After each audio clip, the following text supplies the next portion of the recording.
Hey guys, Jeff Emig here. First off, I want to say thank you for tuning into Real Talk 447, either on your favorite podcast site or on the Fox Racing YouTube channel. But if you're a new listener, let me tell you that one cool thing that Rocky Mountain ATV MC has been doing for a few years now. It's the RMfantasySX game. It's free to sign up, completely free to play, and a great way to get involved with Monster Energy Supercross. I now play every week, and it's getting a bit addictive. Plus, the trash talk with my friends has been pretty fun because I'm usually right. Well, not really. But anyways, Rocky Mountain gives away 100 weekly prizes each round in addition to 10 grand prizes at the end of the season. There are some incredible prizes up for grabs this year. First and second place will both receive a race-prepped KTM motocross bike. The game is a lot of fun and, again, completely free to play. Join today at RMfantasySX.com. You can even play against Ricky and I in our Real Talk 447 group. He said, if you can't win, wreck someone who can. Exactly. And I knew I wasn't winning that. Why do people not get out of the fast lane? Every time I see that picture of you riding around with that big-ass fro you're wearing, I still get pissed. It was that night I said preparate, but I didn't say what I wasn't supposed to say, and that's A1. Hey everybody, welcome to Real Talk 447. I am Jeff Emig, and I am coming to you from the Fox Racing Studios at Fox Racing headquarters in Irvine, California. And as usual, from the Taj Mahal of Tallahassee, we have Ricky Carmichael. How you doing, buddy? I'm good, man. We're going to turn this thing around. So, short story, guys. Fro was trying to read this liner here, the pre-roll. And, for the Rocky Mountain. Double clutch. Was that 4 takes or 5 clutch. takes? How long did it take me? You did it on the fourth one. Fourth so it was one. good. It was Fourth time's good. a charm. You double clutched it a couple times. That's okay. Just it's all right. Go to RMfantasySX.com and sign up and play. It's super fun. You can win some cool stuff. How's that? That's basically what I should Yeah, say. man. Hey, dude, you had here a we are. busy... Can you believe it's? Yeah. Go ahead. No, sorry. I'm saying you had a busy weekend. You go from Tampa, and then you had to go over to Daytona for the 500 for the NASCAR race. Seen you helicoptering over. You're big time in it. There you go, dude. You're struggling, man. Am I freezing? Yeah, I mean, it just says you have poor connection. Where I'm ethered in. So, anyhow, glad to be on. We got a lot of stuff to talk about. Man, I had a hell of a weekend, dude. Of course, going to Tampa, that was a lot of fun. And going to the Daytona 500. Reason being, going down there to really pump up the 50th running of the Daytona Supercross coming up next month. Going to be a lot of fun. As you guys know, it's my 13th year designing the racetrack and being a part of that. And then we got the RC Amateur Supercross the 2 days after, pro race on Saturday. So was down there pumping that up. And it was crazy, Jeff. I mean, I cannot tell you what it was like having the president there and all the Secret Service that was there, the extra screening. It was mass chaos. Right, but so nevertheless, you had some sort of title down. You were doing something official, though, for the event, right? That's right. Yeah. I was the honorary race official. Daytona did that. Well, made me that, the honorary race official, which is really cool.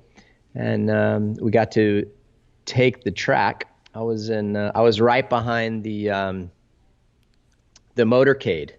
Oh, really? I was the first car in line behind the two Chevy Suburbans there. Yeah, it was really cool, really special to be a part of. Dude, it was so massive. I've never been in an area where the president was there, so it was unbelievable. I can't tell you. It was just an unbelievable experience. It was cool. So I don't care what side you're on, as far as politics go, but it's pretty cool to be in the same area as President of the United States. So was his driver like pinning it, or did he had to stay down on the apron. On the bottom, right? Down on the apron? I mean, yeah. How fast? I mean, they weren't going. There's no speed limits there. Trump was like, hey, Johnny, now's your chance. Pin it, right? Just go for it. Yeah. Did you have a chance to check out that car? What, like his limo? They call it what?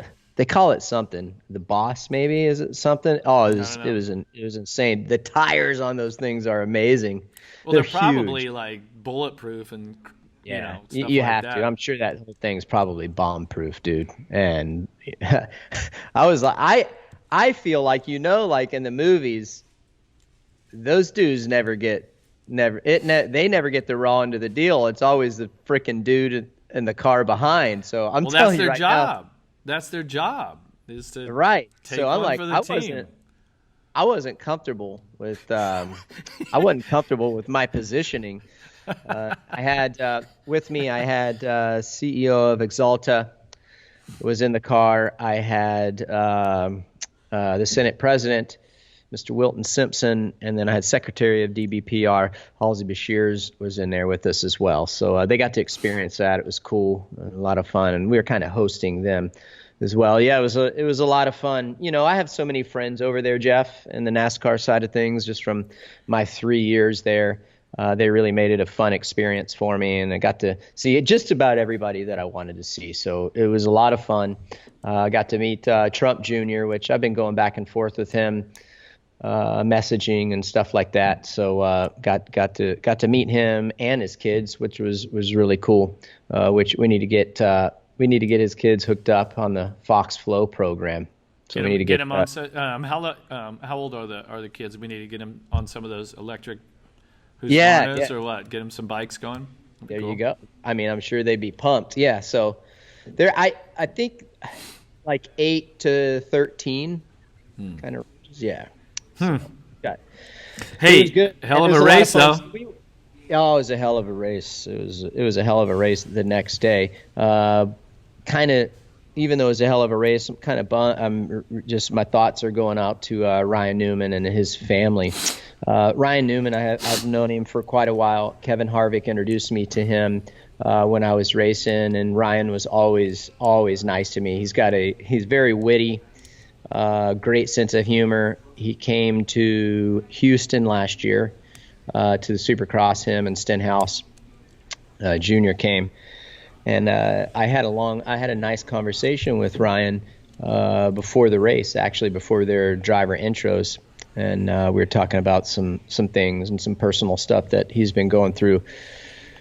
So yeah, dude, I'm super bummed about that, and hopefully he's okay. I mean, the information coming out is obviously is in serious condition, but it's not life threatening. Is what there's, and that's all we've heard. I don't know the extent of anything, so I'm just like looking on Twitter and just seeing like, hey, where's the what's the status, and they're keeping it pretty quiet, which I totally understand, and I'm just hoping the best for him. Yeah. We were all on a group text with some of the bosses from Fox Sports. Ralph Sheheen, who obviously has Speed Sport, which is a big media company that operates, and he's got a lot of people on the ground at Daytona, and we were all scattered all over.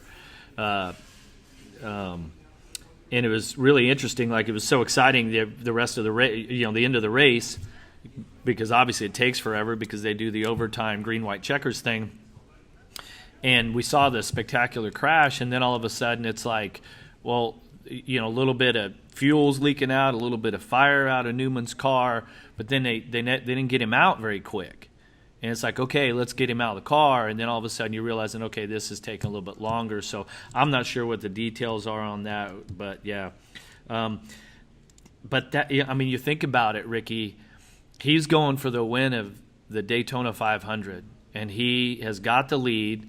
He has to do what he's doing. That's part of the game. That's part of racing. Is he needs one little bump to go his way, and then he wins the race. Instead, he gets turned, spins around, and that second hit was pretty gnarly. But the thing to me that, if there are people out there listening or watching that, you think, wow, why would you put yourself in that position? And that's how us racers, that's how we're wired. Like, you accept the risk. And, we certainly have those risks in Supercross, which is top level of motocross racing. And when you get out there to compete, you have to accept that, or don't get in the car, don't get on the bike. In NASCAR, you got to give it to them. the sport's pretty damn safe compared to how it used to be. 100%. I mean, pretty good. And but in that situation, I mean, I watched that clip that we were texting, and you watch it over and over, and then you go, shoot, he got hit right on the top of driver's the roll side, cage, yeah. driver's side. And you were telling me there's not very much room in there. Yeah, I mean, there's not a lot of room there. I mean, it comes out just a little bit. The roll cage does a tad, but I mean, dude, at those speeds, you know, and it was the worst case scenario. I'm glad that it's not life threatening, but like you said, Jeff, I mean, Ryan is an extremely intelligent individual. I mean, you know, went to college at Purdue, engineer. I mean, dude, the guy he knows what he's doing, you know, even on the racetrack. And he did what he had to do, you know, and it was no one's fault. You know, it's just a racing incident. You see it happen all the time, especially at these plate races. So I'm hoping, I'm just, you know, like I said, going through my Twitter feed, hoping I get some good news. So everybody's thinking about you, Rocket Man, and hope you know, hang in there, bud. You're one tough son of a gun. But like you said, going back, make it full circle, Jeff. Yeah, I mean, it's racing, you know, whether it's 4 wheels, 2 wheels, significant race like that on the line. You're trying to be as calculated as possible, but as aggressive as possible to make sure that you position yourself to get the best finish. And he did. I mean, it was, like you said, it was a racing incident, and things are going to happen. And it doesn't take much when you're going at those speeds. Just a little nudge. It's crazy. It's crazy how the sport has evolved. And I mean, with the exception of that crash, you look at all those other crashes during the race. I mean, dude, these are massive pileups. And these guys are driving back away, you know, either they're, okay, so my car's done, they're going to, you know, tow them back to the pits, or these guys are driving back to pit lane. And what they've done with all the flaps and all that with the aero stuff, and I was thinking about it, I'm like, dude, this is happening at over 200 miles an hour, right? Yeah. I mean, those guys are at least 190. I'd say anywhere from 195 to 200. I'm guessing. And it's like being on ice, right? One little bit, then you're done. I always tell people this. So, and then we'll stop it with this. We got a lot of good stuff to talk about. That tri-oval there, that people go and watch the Daytona Supercross on, and you get to go up on the banking. When you're going 185 plus, that banking right there feels flat. Dude, it's pretty steep when you walk it. Yeah, just to give you a perspective of how fast they're going, it feels flat right there. So all the best. Everybody's thinking of you, Ryan. Yep. All right. Cool. Appreciate the perspective on that. Heck of a race. And once again, Rocky Mountain ATV MC has got a promo and a product, so stay tuned for the end of the show. Ricky, we had the Slick Products wash kit giveaway, and we're having problems giving these things away because I don't know, do we have a winner this week? Well, we got a winner this week for the Slick Products giveaway, Ricky Carmichael wash kit. Dude, the guy got it. I had an outpouring of participation. It was awesome, guys. We appreciate you. All your participation. It was a lot of fun to watch, and it was crazy because looking back, hindsight is like the results you would think would be pretty common. How it sorted itself out with McElrath, Sexton, and Jeremy Martin. And people were so close. It just didn't, like, they had the podium right, but they didn't have the order correct. Most of the people that hit us up on @Talk447 on Twitter, nobody had McElrath for the win. And on the NBC Sports broadcast, Daniel Blair reminded us that Shane McElrath has won 2 openers before in his career. More than, well, nobody else there has even won an opener. And this guy, Shane McElrath, has been really good at the openers, and it seemed like that didn't register with anyone. And then, Jeremy Martin failed to qualify his first 2 seasons in Supercross for the first race. So the winner of the Slick Products Ricky Carmichael wash kit giveaway is he reached out to me on Instagram at 3:48 in the morning on Saturday, and his handle is Oz AUS Dirt Bike Fan. So you got it right, Oz Dirt Bike Fan. I'm assuming you live in Australia. I am going to get after it, and I'm going to message you or you message me. We'll get all the shipping instructions and figure out what we need to do to make this happen. So thanks for playing along. Was it past 7 p.m. his time, though? It's 17 hours ahead. No. Well, no, it came through. I'm joking. Stop. Don't make my brain work too much. Hey, also, for all the listeners and viewers, our friends at Slick Products now have a promo code that everyone can use. So if you go to slickproductsusa.com, use the promo code RealTalk, and you get 15% off your order. So that's awesome. Cool. I love, I mean, there's Slick Products not only giving out wash kits every week, stepping it up, giving a 15% discount. Like Fro said, go to slickproductsusa.com. When you go to the checkout little area, when you're purchasing your products, just use the code RealTalk, all caps, for that 15% off. So thank you very much for doing that, and get yourself a little discount, man. Yeah, and we were talking this week, doing a little business. They were talking about the multi-surface shine and protectant, which you know a lot about, right, Ricky? Yeah, it's funny. I was having a good conversation with my buddy Jimmy Keys, and he loves it. That's the shine spray and protectant is his favorite, because he said basically what it does is it makes the dirt not stick to your Is that what he puts on his head? Yeah, pretty much. Right up here, because he got the mullet going back here. So got the mullet. Yeah, the mullet man's looking good, huh? Now if we could just get to shave his sides, it would be awesome. So yeah, it works well, especially like on the plastics. It kind of fills in those pores, so it makes wash a lot easier the next time. Cool. Leaves a high gloss, shiny coat surfaces, making it look brand new, and makes washing easier the next go around. Yeah. Good stuff, man. Wow. You're really getting good at these promo things, too. Hey, one thing another sad thing to talk about, and I don't know the extent of it, Brian Moreau. We're thinking about you, dude. I heard that he had a procedure. The procedure went well as far as his recovery and what's that looking like.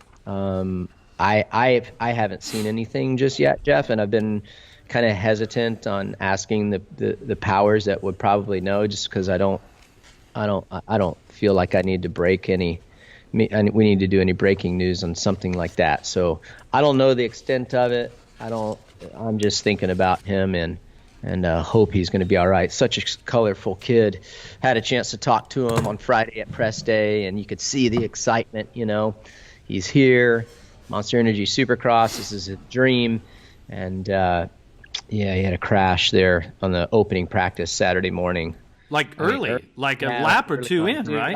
I'm going to say if it wasn't the first lap, it was the second or third. Because I remember I was down on the floor watching. I was over by the starting gate, and I just saw him over there. I saw the flags going. I'm like, who is that? And I said, oh, bummer. It was Moreau. I'm like, hoping the best. And, yeah, so... Yeah, and there's seems like I've been hearing a little bit of chatter about how the Alpine Star medical team and AMA / handled all of this, and I don't know a lot of the details. I obviously wasn't there. I feel like there are some people passing judgment on things. So all I know is that if I was a down rider, that team, the Doc Bodner and Tom Carson and all the other trauma specialists and on-track people, that is the team that I would want helping me out. Yeah. So, it seems like there's some discussion about whether or not a red flag should have came out and all that. But I'm telling you, that team is as professional as it comes. They care about their riders. Just a fantastic team. So, Brian, we're pulling for you. We'll hope that you have a good outcome on this. And, we wish you the best. Yep. We also had the ODI grip giveaway. So Ricky, you were helping me out on that, and so you love this lap time stuff. So Austin Nicholson 99 on Instagram, he guessed the fastest lap time in the 250 East main event from Tampa, and his guess was 49.4 seconds. The fast time was set by R.J. Hampshire. 49.740. Hampshire. Not McElrath, not Sexton. He was in the pack and set the fastest lap time. I thought he was going to make the podium, and then he made a little mistake, and it cost him there a little bit. So, Austin Nicholson, I messaged you earlier. Your grips are on the way. All right. That's it for the giveaways. Congratulations, dude. Austin. That's awesome. Yeah. He wanted some black and white Emig Pro grips, so the V2 lock-on grips are on the way. Hey, one cool storyline that we talked about going into Tampa was the return of Brock Tickle. Yeah. To Monster Energy Supercross after, how long has it been now? 2 years.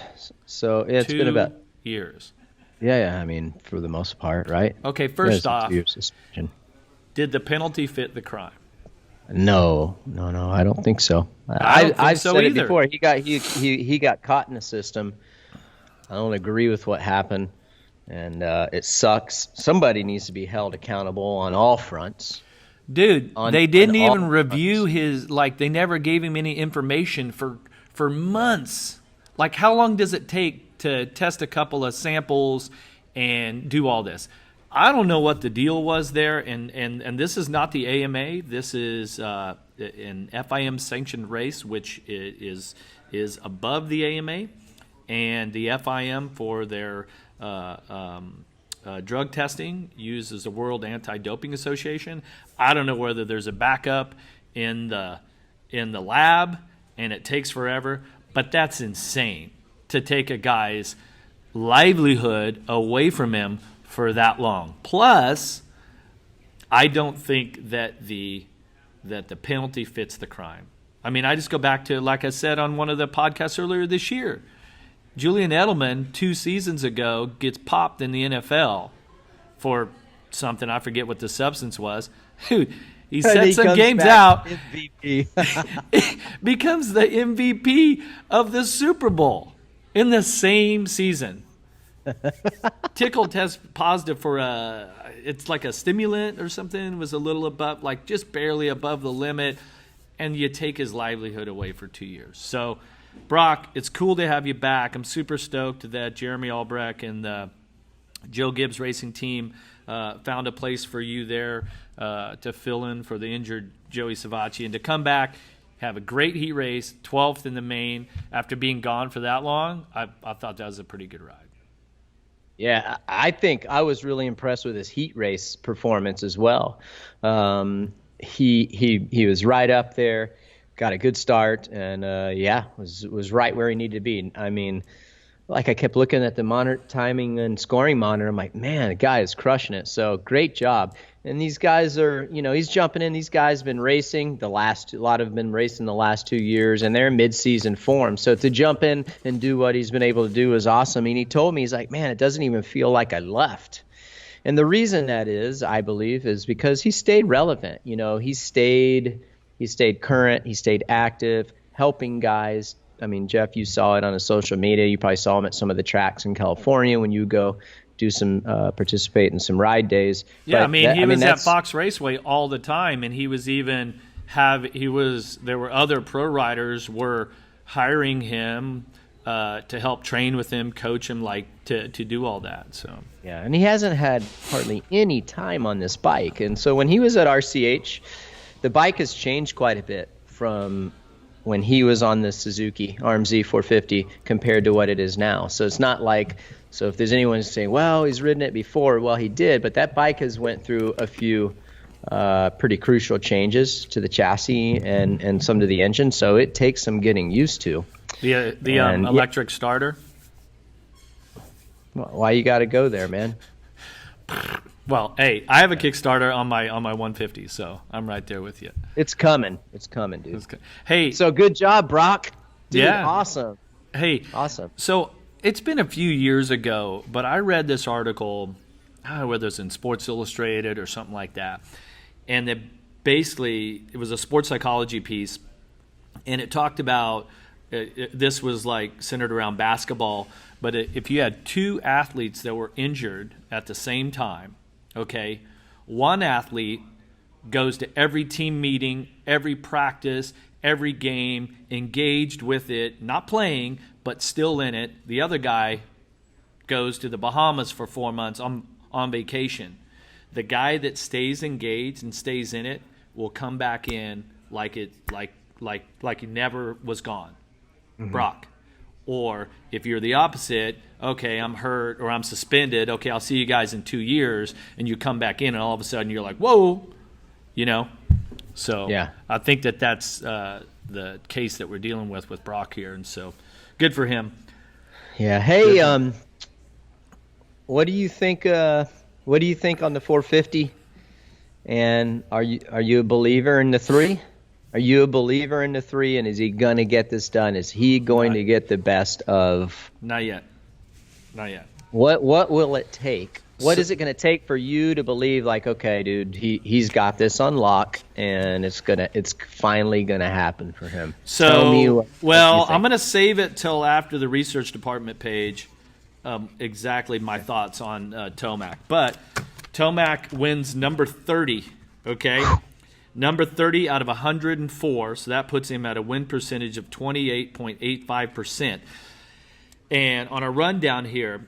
So he's got 30 wins. The most ever is McGrath with 72, which, man, I think both of us would agree that I don't know if anybody's ever going to beat that number. That's not in jeopardy, that number. 72 out of 173 with a 41.62% win percentage.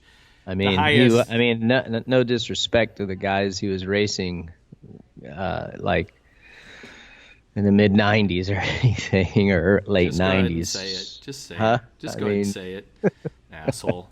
Okay, so the most wins is MC. The best win percentage used to be Ricky with a 41.74. You had McGrath win percentage-wise by just a little bit. You won 48 of 115. But Ryan Villapoto actually has the best win percentage. He's won 41 of 92, so that puts him at a 44.57% of the races that he entered, he won. This is pretty cool. That's good. He good definitely on you, was Billo. in. He was in, and then he was out. When he was done, right. He was done.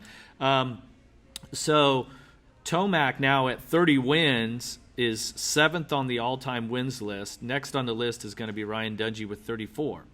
Can he get to 34 this season? Yeah, he gets to 34 this season. You say he gets to 34?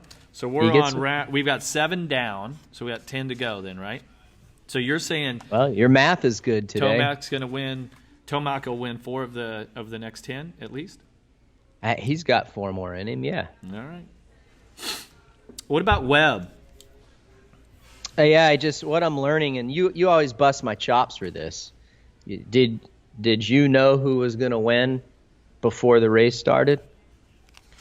Well, let me go forward here into my RMfantasySX picks. I had Webb, Tomac, Cianciarulo, Roczen, Baggett, and the wild card of 15th was Bowers. The only one I got right was Bowers. And the rest, Baggett was injured, right? He got banged up in the heat race or something? Yeah, and remember he fell in the heat race, got tangled up in that short chute, I'd call it, on the far side, the south end of the stadium, where it's just like a bunch of 3-footers. Oh, yeah. Yeah, so he was a little banged up from that, from what sources have told us. So you still didn't answer my question. What's that? Did I know who was going to win? Yeah. You don't really know.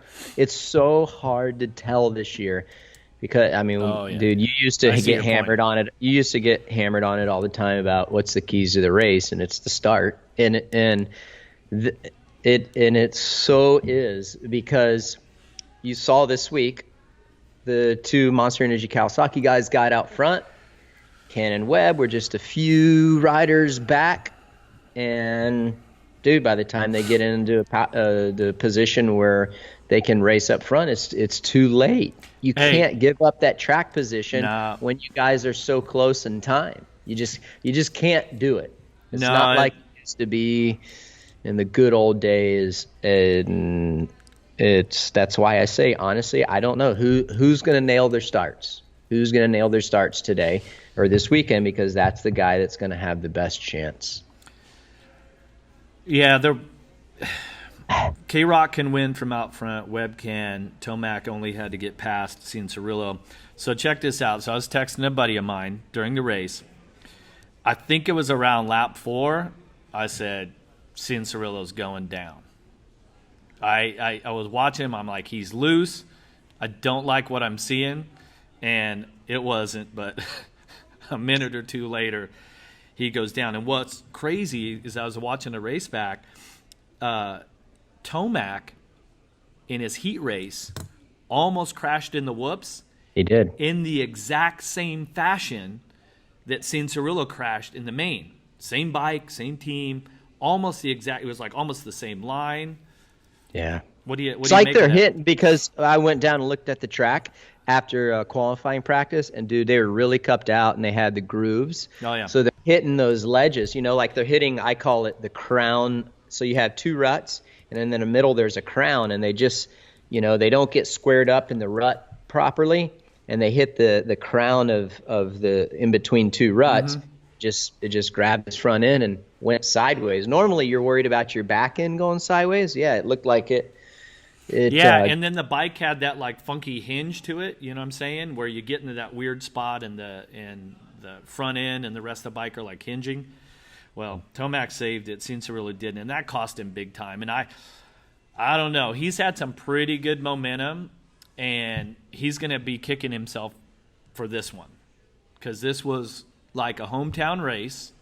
He's got the lead. He's been on a roll. He was close a week ago, and then has this happen. But I like you're throwing it out there. Okay, but so he made a mistake in Supercross in Vegas last year, and he was able the rest of the season to rebound and get focused. So I wonder if this mistake isn't going to be a springboard for Cianciarulo to go, okay, wait a second. Hold on a second here. I'm doing all this work. I've got the speed, all this. I need to get focused for the main event if I'm going to beat Tomac and Webb, Roxon, and these guys. I guess we'll see, right? Yeah, one thing's for sure is he's going to be up front. Oh, there you go. Okay, start again. Dude, on one thing for sure. What's happening? Okay. Well, one thing's for sure is that guy is always in the hardest position because he's up front and he's the guy being chased all the time. Right. And it's like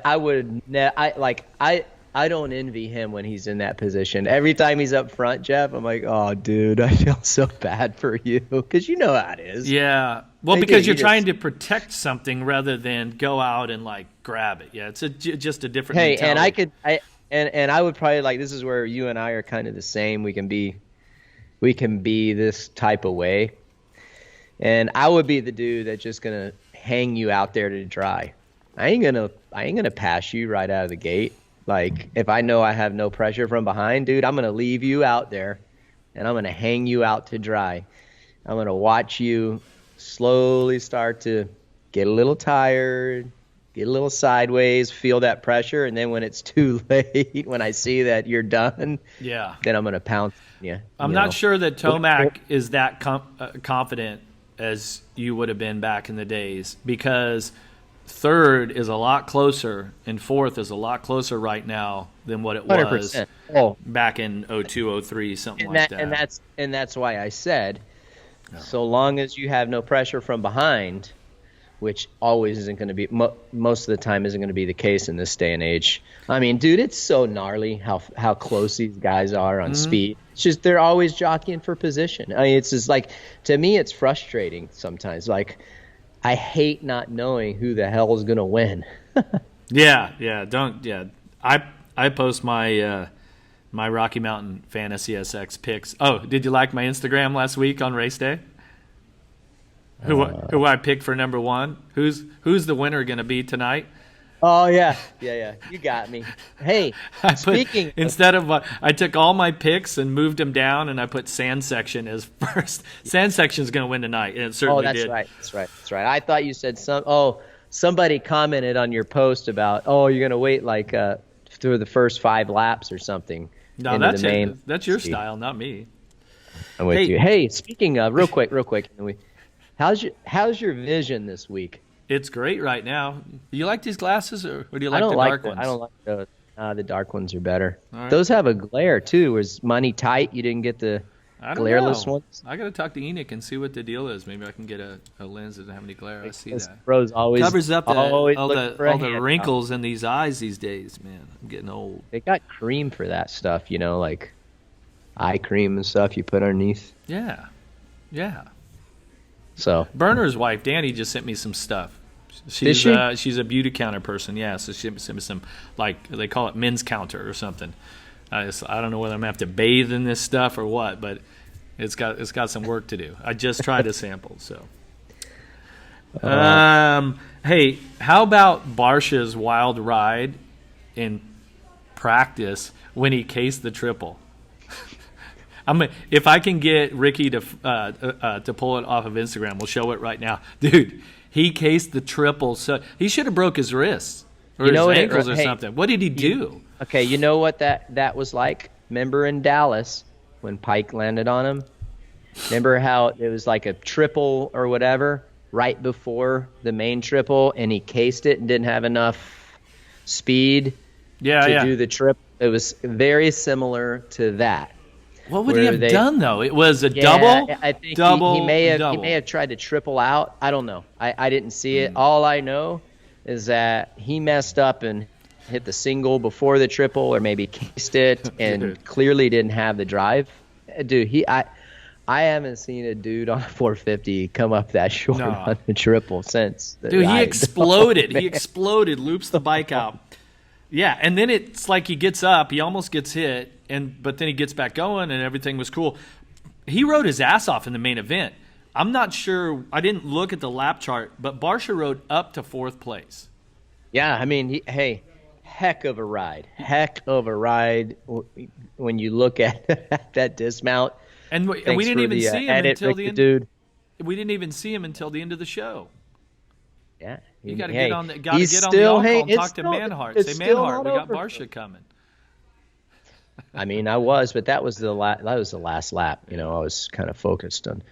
Who was your spotter this week? Was it Bevo? Holly.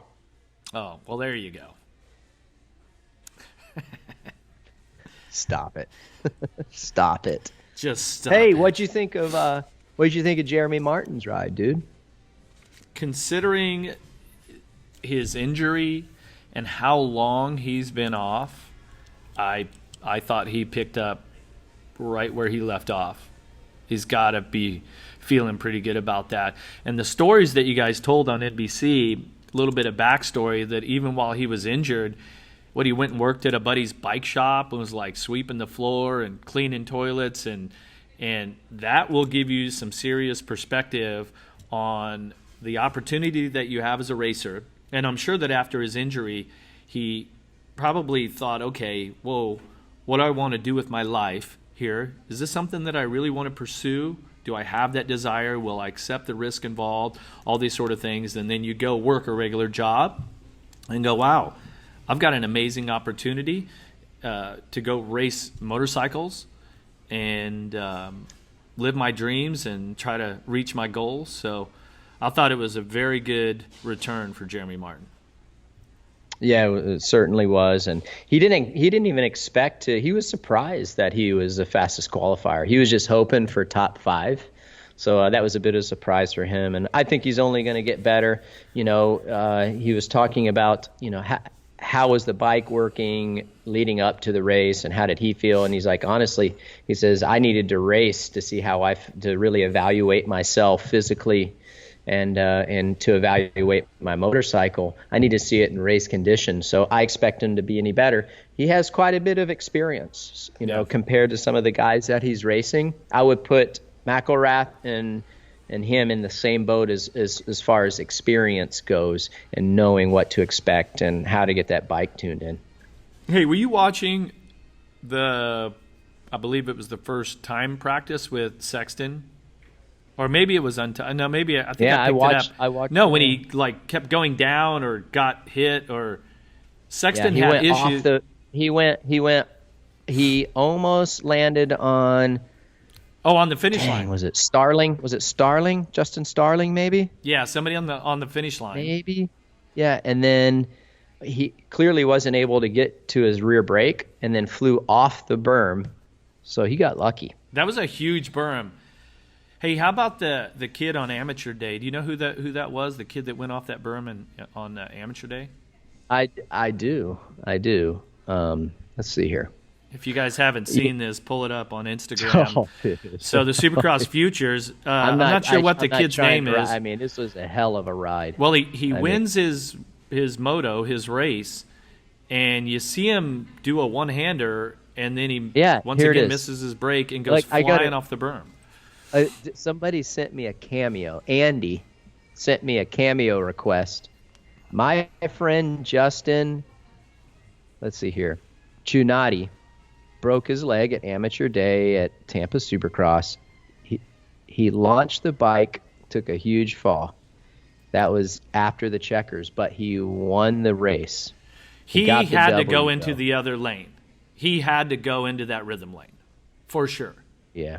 If not to the end of the stadium. As far as the future, I do want to give a shout out to everyone at Feld. As far as the futures goes, in my opinion, I feel like they have a good balance with the track. As far as whether it's too difficult or too easy. I think the balance is just right. They made huge improvements from last year, and at the end of the day, and Jeff, you and I have had this conversation. You gotta respect the track. Yeah, you got to. And you go making them too easy, these guys are going to go even faster. And if something goes wrong, we know what happens when the speeds are a little bit faster. So I personally believe that the balance is good. And hopefully that these people are, will always be mindful. And you got to learn that risk reward, what that balance looks like. And so hopefully Justin will be all right. Yeah, but I saw that. That was crazy. Somebody sent it to us on our group text, right? Yeah. I can't remember who. Crazy. Hey, so I have three more things as far as the 250 East. McElrath, he can be tough to beat. You think they got anything for him? I do. I would like to see. I don't think anyone does right now except Chase Sexton. I think if Sexton gets out there, I think he could really challenge him. I do think. I expect Jeremy Martin to get up there. I would like to see what would happen if these guys could get a little bit better start. But I'm going to tell you right now, that Shane McElrath is absolutely rolling. It's cool to see, man. It's cool to see because, you think about how emotionally invested he was in that Troy Lee Red Bull KTM team and how it all played out. I heard a little bit this week, and that was a tough decision for him. And I'm happy for him. He looks good, but I think Sexton's got something for him. What about you? Do you think it's probably hard to tell, not being there and seeing it in person? But what's your initial reaction? Do you think he is? Do you think? I saw McElrath when I think it was December sometime out at Milestone. All the boys were out practicing, and he just looked as comfortable as it comes, just hammering out his laps. And if you remember, around the same time was when Sexton got hurt riding his mini bike or his bicycle, or he tripped in the shower or whatever the story was. Did he break his collarbone maybe? Yeah. So he didn't quite have his base. You mean he was on the mini pit bike. He was on the pit bike and he broke his collarbone. Well, I heard a couple different stories, so I didn't really know what the actual story was. It was on the bike. So I think so. I think Sexton's going to get better. I mean, he's got number one plate on his bike for a reason. He was there in the end, and he can win races. So, one on the flip side of all this that we've talked about here with our podium guys, how about Jalik Swoll, who failed to qualify? Dude, I mean, it doesn't get much closer than being in qualifying position and then being out of qualifying position. He did it perfectly until started to go through the whoops. He's a smaller guy. I think that he was in front of Teasdale, right? That was who it was, if my memory serves me correct. I believe it was. Teasdale was in the finer right behind him in 5th spot. Yeah. He got a little... Isaac Teasdale, yeah. Yeah, Jalik got a little too far forward in the whoops. Rear end started spinning. Teasdale just leaned back and it was close. gone. Yeah, it was pretty close. Okay, but Jalik Ricky... will be all right. Yeah. He'll be all right. So what were you going to say? Here's my problem. I love the sand section. I thought it was awesome, as opposed to Carmen, our girl Carmen. She thought it was like riding on marshmallows, and she didn't like it at all. I loved it. I do have a problem though with the rules with the AMA and like going off of the track are pretty lenient because you go, oh, it's just for safety. People are going off the track left and right. Okay, then you need to slow down to actually stay on the track. My problem is when Curran Thurman, he was leading the race, right? Yeah. He gets squirrely in the sand, decides, hey, he was to the inside where the start comes across. He decides, he stopped. I need to make the turn and go through the sand turn. He just went, oh, no, I'll just make a left and like let a guy by, and I'll just get back in line, which I think it was on the last lap, right? Or pretty close to the end? Yeah, close to the end, yeah.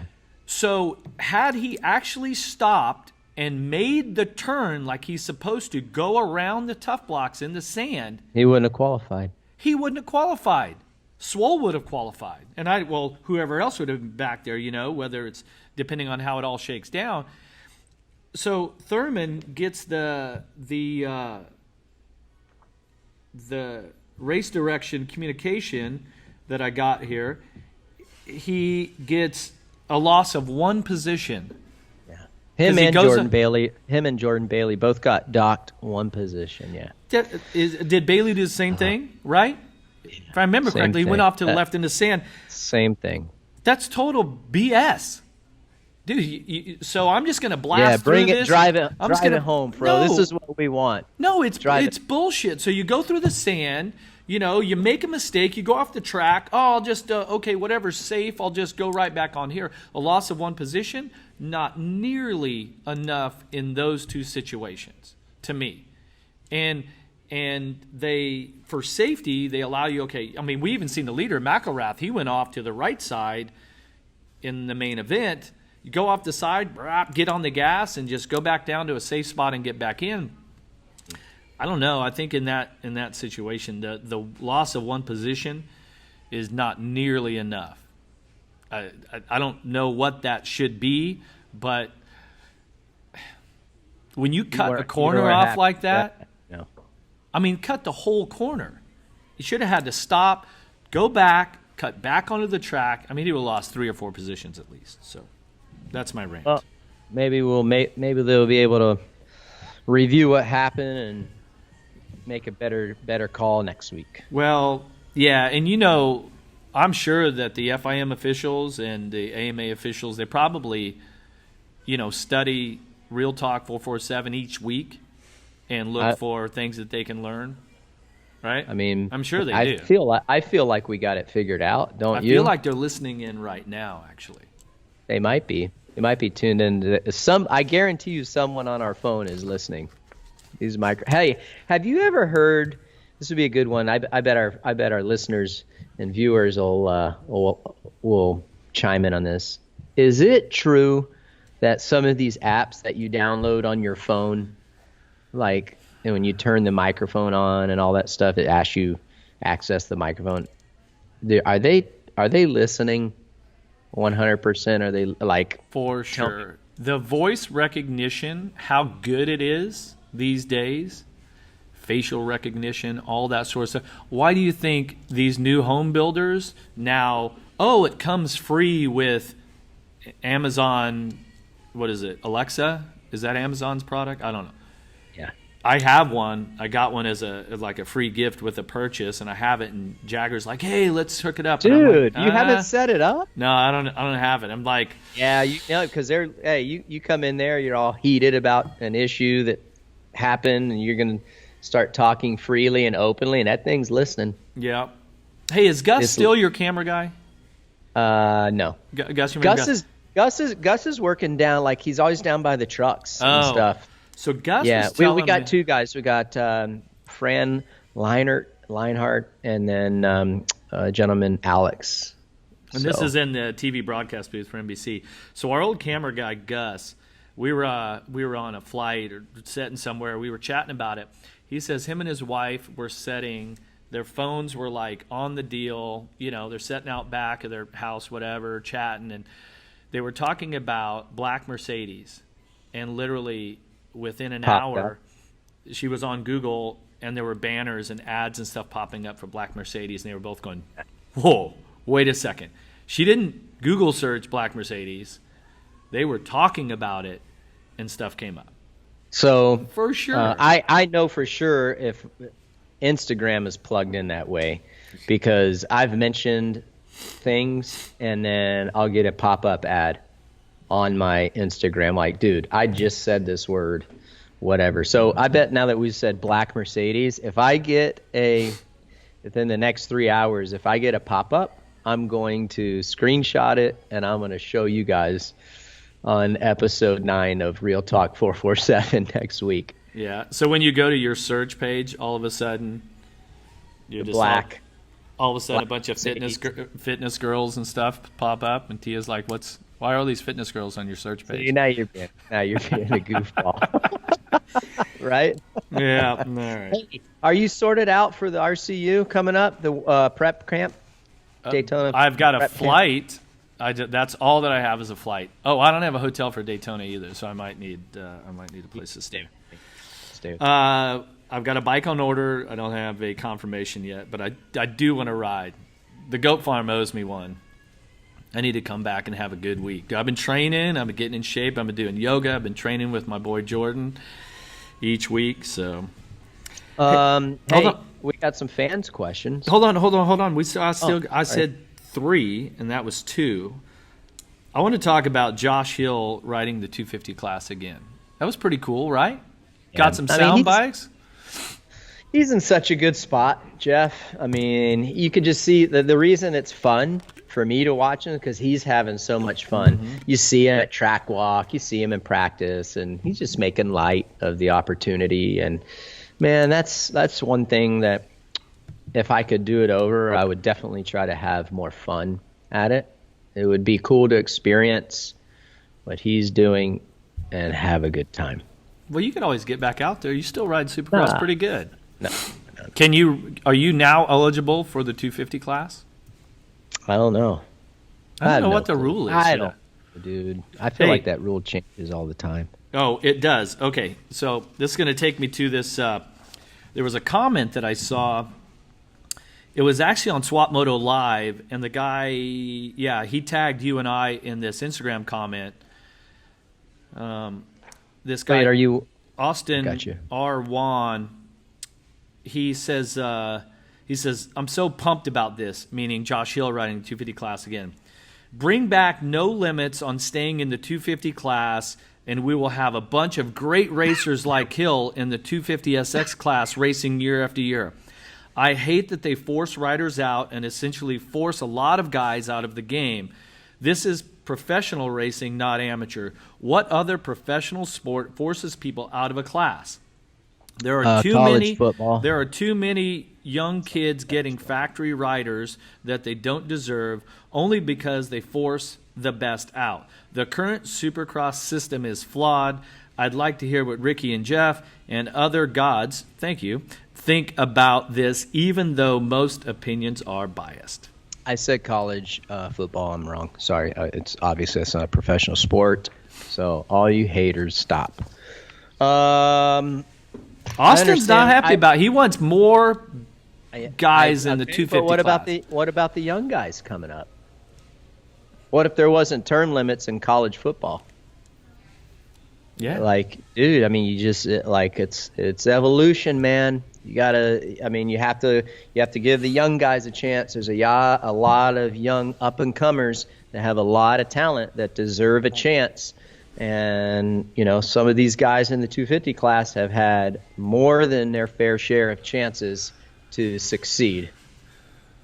Some guys haven't, but some guys have. And you have to evolve, dude. You have to. What do you think? I mean, well, dude, okay. So here's the two flip sides of the advancement. You had Martin Davalos. Didn't he get 100 career 250 starts? I mean, 96 is embedded in my head for something. Maybe that was before the season. Okay, last. Anyway, 100. I'm sorry, 96. That's a lot. Now, obviously, he was able, as the rule changed, and hey, he's going to do what's best for his career. The rules are the rules. He followed the rules. He didn't do anything wrong. But that, to me, I mean, he rode for a long time. Maybe it was 10 years. I'm not sure what the number was. So I can't think of anyone that has a quicker advancement story than my own, right? So back in our days, you had a expert license, which is what like your premier class riders would have, and then you had a Pro-Am license. So if you rode the 125 Supercross class, your AMA license was a Pro-Am license. So each 125 Supercross, you would get 5 points for the win, 4 for second, on down to fifth, got first, got one. Okay? Yeah. But if you rode on the opposite coast, if you jumped up and rode the premier class and you made the main event and you were the top placing Pro-Am licensed rider, you would get 5 points. Yeah. So in 1990, 1 year at Pontiac, Lamson and I, who were both 125 West riders, we rode the East Coast. Yeah. We both made the main events. It was a 2-day race. We got 9 advancement points each that weekend because I finished better one night, he finished better the other. We got 9 points that weekend. We were only allowed 80 points. You could get 5 for a win. Okay, we got 9 one weekend. Plus, each moto of 125 motocross, the highest placing Pro-Am licensed rider, let's say you got an 8th, but you were the top placing guy, you got 5 points. That's in a moto. So you could get 10 points a weekend, but you were only allowed 80. In my first full season, I rode a few races in '89. I was still an amateur. And then my first full season was 1990. I didn't ride the last pro motocross event of the year at Unadilla because I was right on the point where I was going to advance out of the 125 Supercross class. And I was just signing a deal with Team Yamaha, and Keith McCarty called me on Friday. I was already in Unadilla, ready to race. Calls me Friday and says, hey, do you know what your advancement points are? I'm like, yeah, we talked to Mickey TAMA, blah, blah. He's like, hold on a second. He goes, if you have a good weekend, you will advance out of the 125 Supercross class, and we no longer have a deal. That was my first full season. So on the second 125 Supercross race of my second full season, I pointed out. Just like that. And you talked about you rode 3 seasons and you still feel like you needed one more year, right? One more year. I was at 2. I was at 2 seasons. Two. I should have done 3. Should have done 3. I feel that. Yes. I feel the same way. I needed that. I mean, I wasn't physically or mentally ready to jump up to the premier class. Not at all. I mean, if I remember correctly, I didn't qualify for the premier class main event in Anaheim in '92. I think it was the second race of the year. I didn't qualify. I was a factory Yamaha rider. I personally think that, like, there needs to be a threshold of races. If you're a regional 250 rider, you're going to get nine races in a season. So you do 2 seasons, you're looking at 18 rounds. I'm all for 3 years, like 25 to 27 races. That's, then I think anything less than that isn't good. But I would have had about 10. Let's see. Yeah, I wouldn't have had much more than about 15 or so, I don't think. So, well, anyway, who was that again? That was Austin Juan. Appreciate your comment, but yeah, I don't. Hey, real quick, I need to get to this guy. I promised him I would I would answer a couple of his questions. Swartz105 on Instagram, dude. This guy's been hitting me up for a while. Been hitting me up for a while, the last year or so. He asked this: you and TP each only spent 2 years in the 125 class. Was part of that because you, him, and JS turned pro within 2 years of each other? No, it wasn't. That had nothing to do with why we only spent 2 years. I think a lot of it has to do with the progression that we had within those 2 years and how well we did. So that was certainly on my behalf. I can't speak on TP or JS, James, but that could be. Is it true you wouldn't let TP practice at the Suzuki track while you were there? No. No. It had nothing to do with that. At that time, when I had went to Factory Suzuki, Travis Pastrana I wasn't worried about Travis Pastrana. No respect to Travis. Dude's a bad man. Yeah. No disrespect. Sorry. And then last one. Your personal opinion. What do you think TP could have done in the 250 class if it wasn't for the knee injury? Or along with freestyle being a part of his life while racing. Obviously, he made a great life for his family through freestyle. I'm a fan because of the way he flowed on a bike. If he didn't, I don't know, obviously if he didn't hurt his knee, he would have done better on the 125s or 250 class. And his biggest problem was for Supercross and Motocross is that he always had distractions. With freestyle was taking up a lot of his time. The Monster Energy Supercross or Lucas Oil Pro Motocross Outdoor Series, to be a champion, you have to be fully focused. Eat, sleep, breathe, racing, and that's just the way it is to be an elite, to win at the elite level. Wouldn't you say, Jeff? I was actually just having this conversation yesterday with Jordan when we were in the gym yesterday morning, and he was asking. You worked out? Yeah. You worked out? Yeah, I did in the morning. I did hot yoga in the evening even. So. Do you do cardio much? Are you a cardio guy? Yeah, I'll do cardio a couple days a week. Just trying to get in shape, dude. Okay, back to Pastrana. Do you remember the race where it was Anaheim? It wasn't the opener, but it was the track that had all the tabletops. We were jumping from tabletop to tabletop. And Pastrana gets the lead and crashes with the lead. Do you remember his comments after the race? He said he got bored and started looking at the crowd. I don't remember his comments. He was gone. And I'm going, okay, around then the main event couldn't have been longer than about 18 minutes.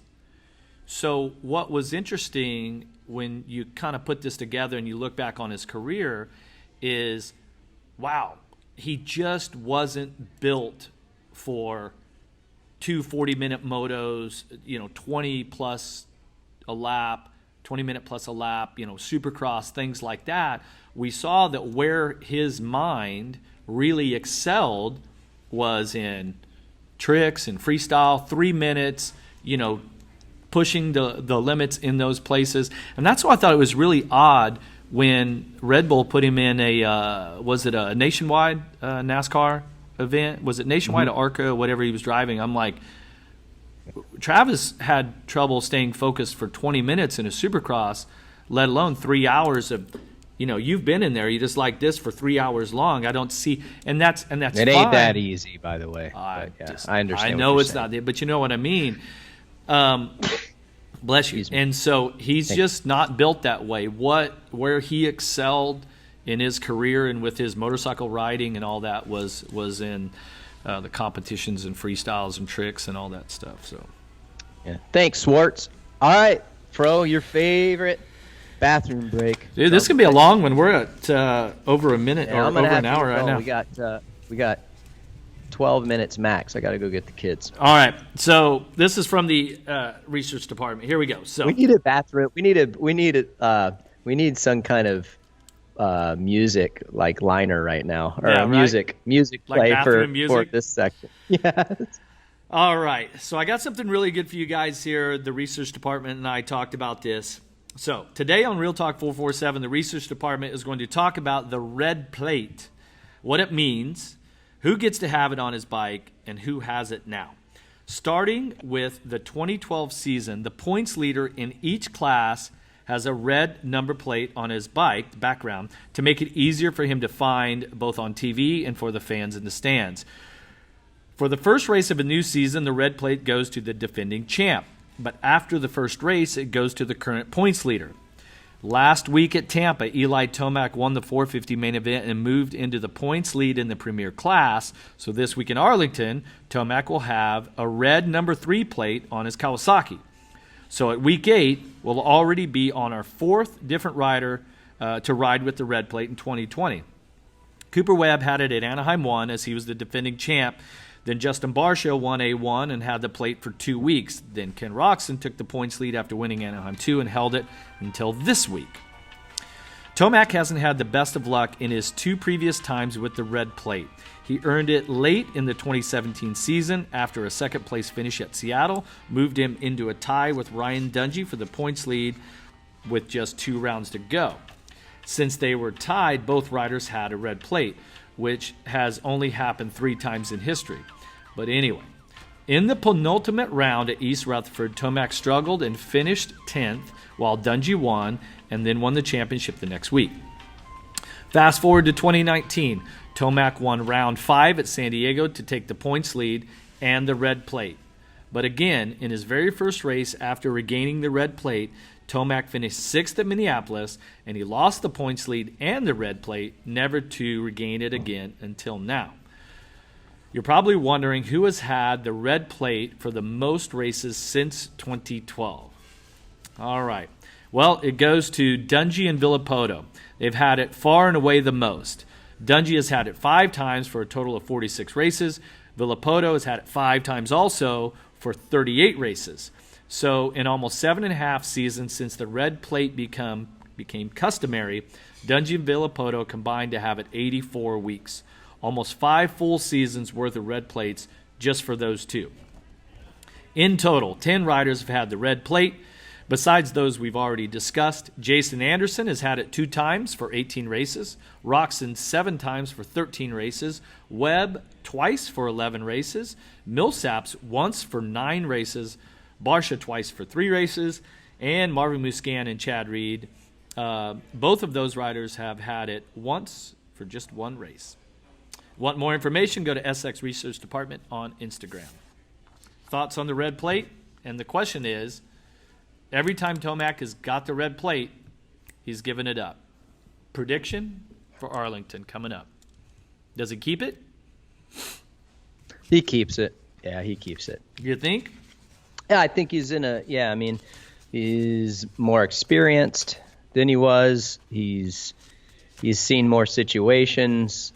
So where he's at in his career and based on the lessons that he's learned, hopefully, from years past, he should have a better chance of being able to hold on to that red plate. So it's 4 over. Is that fair? Is that fair? Is that fair? Do you like what I'm? We'll right? see. I mean, that's what you want to do. Is you want to evolve and you want to grow as a competitor and learn from your mistakes. And he's learned what it's like, and he's been in all kinds of different situations, and so he should be able to do that, right? Well, he's got 4 points over Roczen, 11 over Webb, and then you go back, I think, about 20 points to the next rider. Yeah. We'll see. This is a big race for Tomac if he wants to finally earn the Monster Energy Supercross title. I think it's really important that he doesn't stumble, because history has said that he has. So remember what we got this weekend? The Triple Crown. Oh, that's right. Triple Crown in Arlington. Triple Crown at Arlington. All right. Ken said he's excited because Triple Crown worked really well for him. So that'll be good. And yeah, I'm excited, man. It's been an interesting season. A lot of fun to watch. Great to be a part of. All right, I'm gonna do a giveaway for the Slick products, Ricky Carmichael wash kit, and I'm gonna do something different. I want wild card pick. What place is Jordan Bailey gonna get in the main event? That is my wild card pick. Okay. See, Slick. Jordan Bailey. What place will he get in the main event or the overall for this Triple Crown coming up in Arlington this weekend? Submit all your answers to Talk447. That's on Twitter, or you can DM myself on Instagram, or DM Fro on his Instagram handle as well. So can't wait to see all the participation. And if somebody gets that position right, if they guess Jordan Bailey's finishing position at the Triple Crown in Arlington, they get a free Ricky Carmichael wash kit, right? That's right. Fantastic. Exactly right. Well, yep. Speaking of what picks, we have the RMfantasySX. Obviously, we have a Real Talk 447 group on there. So if you haven't joined that, head over to RMfantasySX, create an account. Then you scroll down to Browse Groups, type in Real Talk 447. You can pull up our group and join. Added bonus, we're giving away prizes to members of the group throughout the season, and using stats from the research department to help maximize your points. This week, obviously, it's the top 5, and the wild card is 9th. 9th is, there's a lot of shuffling around in that 9th place wild card. Right.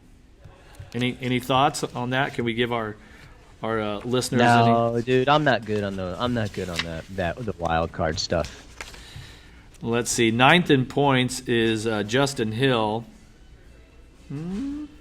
I'd go with, Baggett was hurt. Man, that's a tough call. It's like Stewart, Brayton, Hill, Baggett, all kind of right around there. You know who's trending upward has been Dean Wilson. I might take Dean Wilson as the. Dino did. He had an awesome ride in Tampa. It was a lot of fun. Every time he does well, man, I get so happy for him. And he's went through he's had a rough go at it. Whew. Yeah. Let's see. He was he was 6th, dude. That's his best finish. Well, he had a 7th and now a 6th. All right. Sweet. Hey, Rocky Mountain, our Rocky Mountain ATV MC promo this week.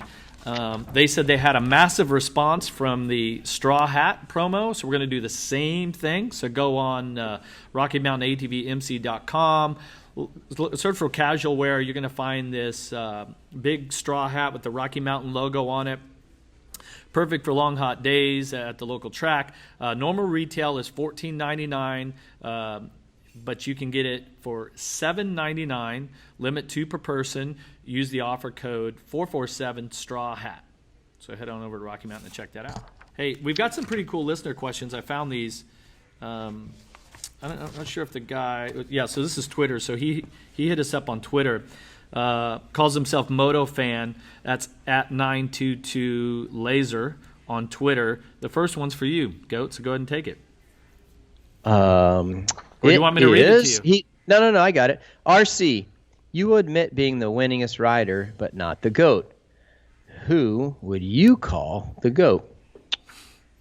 Well, damn, that's a tough one because there's a lot of great riders, and I don't necessarily think that I could name one person that is the greatest. When you take motocross, supercross as a whole, there's just too many great riders. You name it. Look at the record books. I mean, great is subjective. Yeah. I mean, winningest is stat-based. Facts.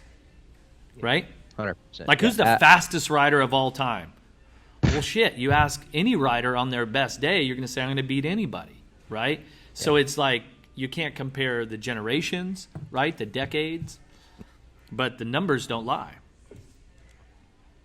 Sorry, I mean, I know you want to hear, Moto fan.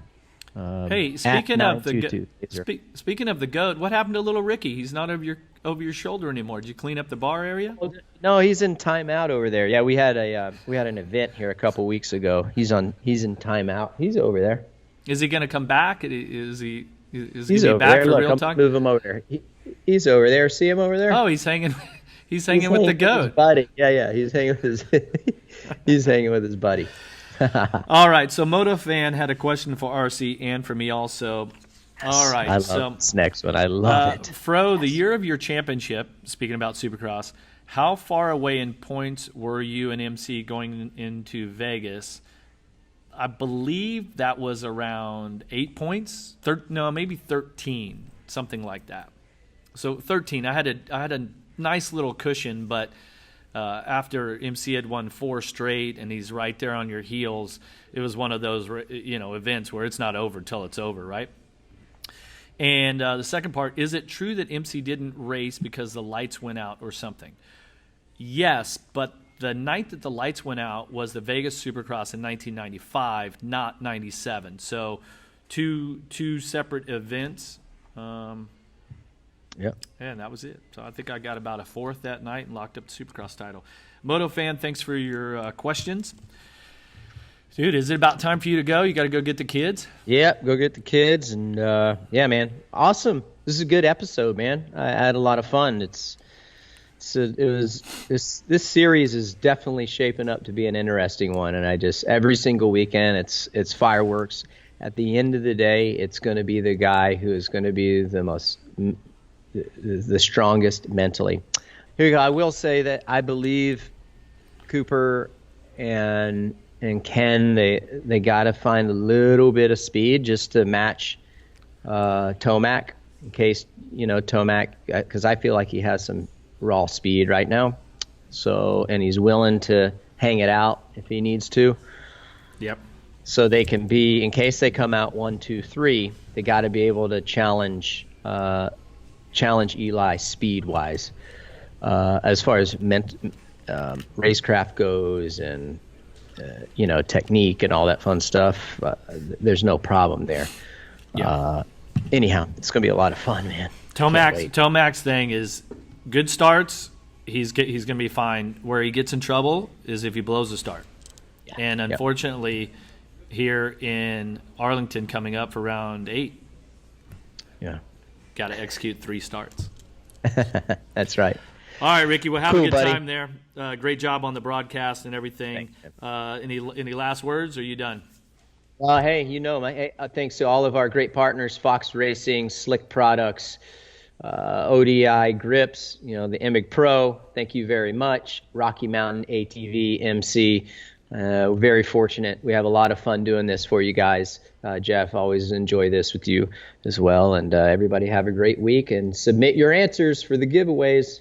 That's right. All right. If you like the show, hit like, subscribe. Don't hesitate to comment. If you're on YouTube, send your comments here. We've been getting to those. And that's it. That's our show. We appreciate it. And as always, we're going to have the Andrew McKee Band take us out with This Old Lie. See you guys. First off, I want to say thank you to Take 2, RMfantasySX game.